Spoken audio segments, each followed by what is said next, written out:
गुजरात के प्रांत में कठियावाड़ क्षेत्र में समुद्र के किनारे सोमनाथ नामक विश्व प्रसिद्ध मंदिर है। यह क्षेत्र पहले प्रभास क्षेत्र के नाम से जाना जाता था। यही भगवान श्री कृष्ण ने जरा नामक व्याध के बाण को निमित्त बनाकर अपनी लीला का संवरण किया था। यह ज्योतिर्लिंग की कथा का पुराणों में इस प्रकार से वर्णन है। दक्ष प्रजापति की 27 कन्याएं थी। उन सभी का विवाह चंद्रदेव के साथ हुआ था, किंतु चंद्रमा का समस्त अनुराग व प्रेम उनके केवल रोहिणी के प्रति ही रहता था। उनके इस कृत्य से दक्ष प्रजापति की अन्य कन्याएं बहुत अप्रसन्न थीं। उन्होंने अपनी यह व्यथा अपने पिता को सुनाई। दक्ष प्रजापति ने इसके लिए चंद्रदेव को अनेक प्रकार से समझाया, किंतु रोहिणी के वशीभूत उनके हृदय पर इसका कोई प्रभाव नहीं पड़ा। अंत में दक्ष ने क्रूर होकर उनको क्षयग्रस्त होने जाने का शाप दे दिया। इस शाप के कारण चंद्रदेव तत्काल क्षयग्रस्त हो गए। उनके क्षयग्रस्त होने पृथ्वी पर सुधा शीतलता वर्णन उनका सारा कार्य रुक गया। चारों ओर त्राही त्राही मच गई। चंद्रमा भी बहुत दुखी और चिंतित थे। उनकी प्रार्थना सुनकर इंद्रदेव तथा वशिष्ठ आदि ऋषिगण उनके उद्धार के लिए पितामह ब्रह्मा जी के पास गए। सारी बातों को सुनकर ब्रह्मा जी ने कहा, चंद्रमा अपने शाप विमोचन के लिए अन्य देवों के साथ पवित्र प्रभास क्षेत्र में जाकर मृत्युंजय भगवान शिव की आराधना करे। उनकी कृपा से अवश्य ही इनका शाप नष्ट हो जाएगा और ये रोगमुक्त हो जाएगी। उनके कथनानुसार चंद्रदेव ने मृत्युंजय भगवान की आराधना का सारा कार्य पूरा किया। उन्होंने घोर तपस्या करते हुए 10 करोड़ बार मृत्युंजय मंत्र का जाप किया। इसके प्रसन्न होकर मृत्युंजय भगवान शिव ने उन्हें अमरत्व का वरदान दिया।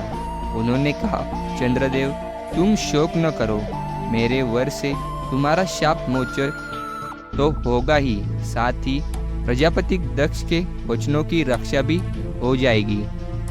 उन्होंने कहा, कृष्ण पक्ष में प्रतिदिन तुम्हारी एक एक कला क्षीण होगी, किंतु पुनः शुक्ल पक्ष में उसी क्रम से तुम्हारी एक एक कला बढ़ जाएगी। इस प्रकार प्रत्येक पूर्णिमा को तुम्हें पूर्ण चंद्रत्व प्राप्त होता रहेगा। चंद्रमा को मिलने वाले इस वरदान से सारे लोक के प्राणी प्रसन्न हो उठे। सुधाकर चंद्रदेव पुनर्दासों दिशाओं में सुधा वर्णन का कार्य पूर्वत करने लगे। शाप मुक्त होकर चंद्रदेव ने अन्य देवताओं के साथ मिलकर मृत्युंजय भगवान से प्रार्थना कि आप माता पार्वती के साथ सदा के लिए प्राणों के उद्धार के लिए यहाँ निवास करें।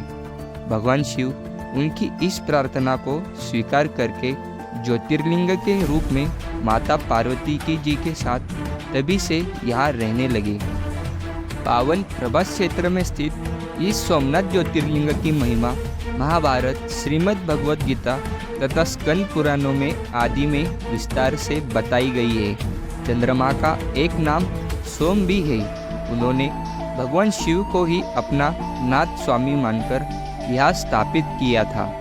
अतः इस ज्योतिर्लिंग को सोमनाथ कहा जाता है। इसके दर्शन, पूजन, आराधना से भक्तों के जन्म जन्मांतर के सारे पाप और दुष्कृष्ट विनष्ट हो जाते हैं। वे भगवान शिव और माता पार्वती की अक्षय कृपा का पात्र बन जाते हैं। मोक्ष का मार्ग उनके लिए सहज सी सुलभ हो जाता है। उनके लौकिक पारलौकिक सारे कृत्य स्वयं सफल हो जाते हैं। भारतीय उपमहाद्वीप पश्चिम में अरब सागर के तट पर स्थित आदि ज्योतिर्लिंग श्री सोमनाथ महादेव मंदिर की छटा ही निराली है। यह तीर्थस्थान देश के प्राचीनतम तीर्थस्थानों में से एक है और इसका उल्लेख स्कंद पुराणों में भी मिलता है। यह लिंग शिव के 12 ज्योतिर्लिंग में से पहला ज्योतिर्लिंग माना जाता है। ऐतिहासिक सूत्रों के अनुसार आक्रमणकारियों ने इस मंदिर पर 6 बार आक्रमण किया था। इसके बाद भी इस मंदिर का वर्तमान अस्तित्व इसके पुनर्निर्मित के प्रयास और सांप्रदायिक सद्भावना का ही परिचारिक है। 7वीं बार यह मंदिर कैलाश महामेरु प्रसाद शैली में बना गया था। भगवान शिव के इस मंदिर के शिखर की ऊंचाई 150 फीट है, जिस पर 10 टन वजन कलश रखा है। सोमनाथ मंदिर का ध्वज 27 फीट का है। सोमनाथ मंदिर को 3 हिस्सों में बांटा गया है।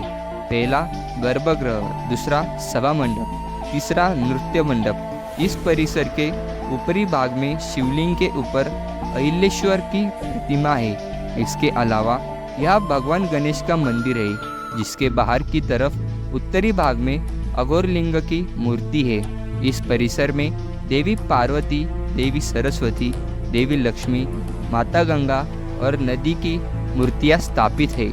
मान्यताओं के अनुसार भगवान कृष्ण ने सोमनाथ में ही अपने शरीर का त्याग किया था। सोमनाथ मंदिर सुबह 6 बजकर रात में 9 बजे तक भक्तों के लिए खुला रहता है। इस दौरान भगवान शिव की एक दिन में 3 बार आरती होती है। प्रभावनगर द्वार के पास एक गौरीकुंड सरोवर है, जिसके पास एक प्राचीन शिवलिंग स्थापित है।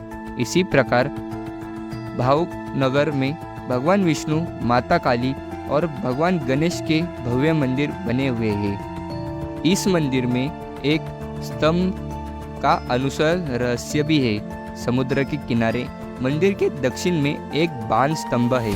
ये बाण स्तंभ बहुत प्राचीन है। इस बात की जानकारी किसी के पास नहीं है कि इसे कब बनाया था, लेकिन इतिहास की गहराइयों में जाने के लिए बाद 6वीं शताब्दी में बाण स्तंभ का उल्लेख इतिहास में मिलता है। इसके जानकार बताते हैं कि बाण स्तंभ एक दिशा दर्शक स्तंभ है, जिसके ऊपरी सिरे पर एक तीर बनाया गया है, जिसका मुंह समुद्र की ओर है। तो ऐसा है हमारा महादेव का सोमनाथ मंदिर। तो कैसी लगी आपको वीडियो कमेंट सेक्शन में ज़रूर बताएं। और अभी तक आपने हमारे चैनल को सब्सक्राइब नहीं किया तो जल्दी से सब्सक्राइब करें। मिलते हैं आपसे ऐसे ही अगले वीडियो में। तक के लिए धन्यवाद।